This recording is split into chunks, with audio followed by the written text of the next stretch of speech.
Bismillahir Rahmanir Rahim. Honorable Deputy Defense Minister, ladies and gentlemen, honorable ministers on the podium, and especially the Honorable Defense Minister of India, who spoke so kindly about Afghanistan. It's a pleasure for me to be here for the second time in this ancient, beautiful city of Moscow.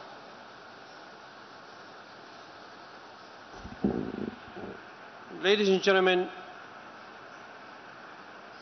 I come to this very important conference from a country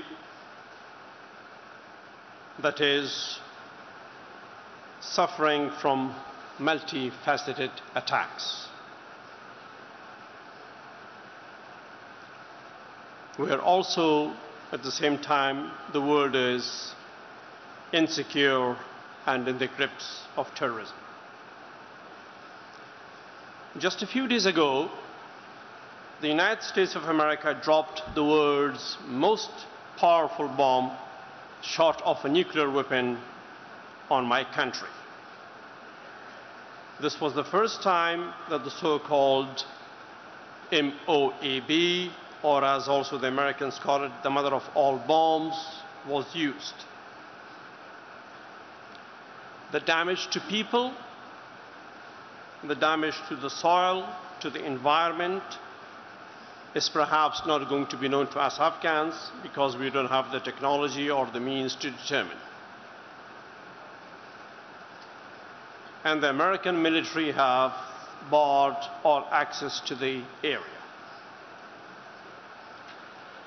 The official US explanation is that Daesh was targeted, that is the ISIS. But the emergence of ISIS in Afghanistan is traceable to 2015, when the US military presence was already firmly established in the name of fighting terrorism in Afghanistan. So this war has been fought at immense cost to Afghan lives and property, but those prosecuting it could not check the assertive revival of the Taliban or the mushrooming growth of Daesh in Afghanistan.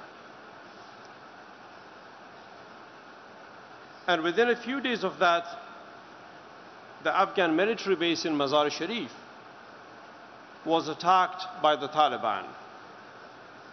Young Afghan soldiers were massacred.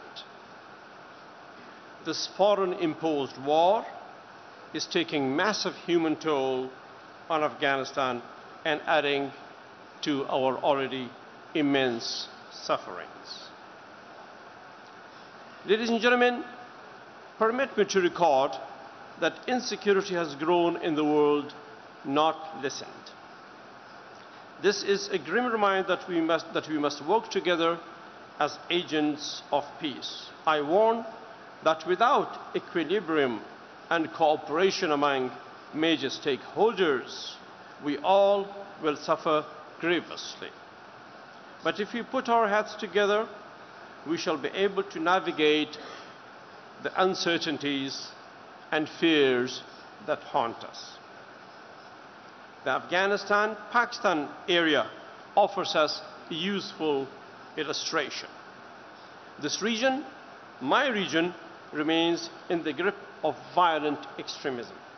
Matters have gone worse in recent years. This is fundamentally because cooperation among the principal powers that constitute the multipolar world has disappeared around the world, and especially in this theater of our region.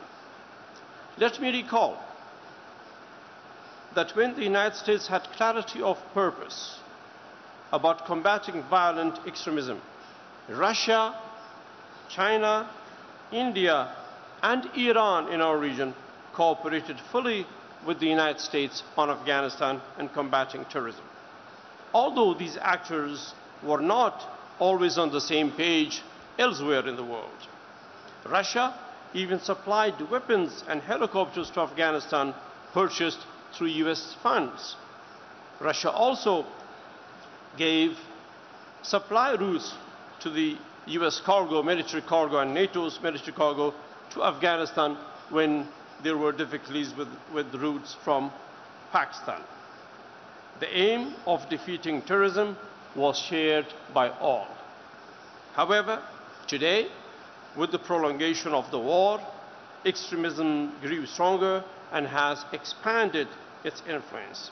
A new malignant force, the ISIS or Daesh, has also made its entry in the region, threatening Afghanistan, threatening China, threatening Russia, threatening Iran, and threatening India, and also, I must say, threatening Pakistan. Today, the consequences are before us. Sadly, cooperation has given way to competition, and suspicion of the US template has replaced earlier collaboration that was seen on the ground. Should we go into the reasons? I don't wish to. I'll just stick to the facts. The situation as it stands is taking an enormous toll of my country, where prospect of stability is being pushed back further. To win peace for Afghanistan and stability for the region, I propose the following. Any addition to US troops numbers in Afghanistan is not the way forward. It will only add to the woes of the Afghan people. More American troops means more attacks on Afghan villages in the name of fighting terrorism, while the sanctuaries of extremists and radicalism are left undisturbed. This has been the story for years. Instead, the United States should dispel the prevalent doubts and pessimism and work with the Afghan people towards a new compact, which will ensure peace and stability for Afghanistan. Such a compact may also help in restoring the vitally important cooperation that once existed between the US and major powers in our region. In order to rectify the failings of the past and reverse the threats that terrorism poses to our common security, the world's principal powers need to come together and build a new international consensus in the campaign against terrorism. No country should seek only its own absolute well-being and security at the expense of others. It will not do for any power to use extremism to advance its strategic goals. Ladies and gentlemen, I also call upon the major countries which constitute our multipolar world to convene to find ways to cooperate in fixing the rising insecurity that engulfs us and show us a vision of politics of peace and rejection of war. In our own broad region, countries like Russia, China, India, Iran, and also hopefully Pakistan need to develop ideas to deal with extremism and terrorism that keeps hurting us and our people. Ladies and gentlemen, Afghanistan has great desire to improve relations with Pakistan, but our desire can only come true when the establishment in our brotherly country stops the use of extremism as a tool of policy. And also, other than the United States, the principal powers that count in global dynamics are clustered in the Shanghai Cooperation Organization and SAARC. A joint session of these forums has the potential to bring much needed relief, including in the form of meaningful peace talks with the Taliban. Here, I once again call on the Taliban to end the bloodshed in their own country and to join the desire and the effort of the Afghan people for peace. What we must aim for is a regional mechanism with international partnerships that would once again advance a cooperative and inclusive security paradigm in Afghanistan and the region.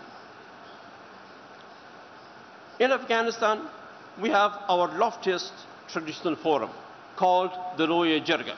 You are all probably familiar with that, which is the Grand Assembly that embraces all sections of our people. The convening of this mighty assembly of the Afghan people can brook no delay. When the people have spoken, the path to finding peace and bringing together the coalition to achieve this will shine in the darkness. It is this peace that will be the guarantor to the securing of our security, stability, and sovereignty. For peace and stability in Afghanistan, it is also very pertinent to flag the value of Russia's political and economic relations with our country. By its engagement with the Taliban in support of an Afghan-owned, Afghan-led peace process, and through its support and investment in Afghanistan to strengthen our economy and help our institutions. I say this on many accounts in relation to us, Afghanistan and Russia. One, Russia, just like Afghanistan and other countries in the region, suffers from extremism. We saw the terrorist attack in St. Petersburg and the sad loss of life there. So there is a shared objective for Russia in seeking peace in Afghanistan and combating terrorism together with other countries of this region. Also, Russia has close historic and neighborly ties with Afghanistan. What affects us positively affects Russia positively. What affects us negatively affects Russia negatively. With this, I would once again thank the Ministry of Defense of Russia for inviting me to this very important gathering, to this important conference, and thank you all for listening to me, and thank you, Mr. Minister, for your gracious hospitality. Thank you very much.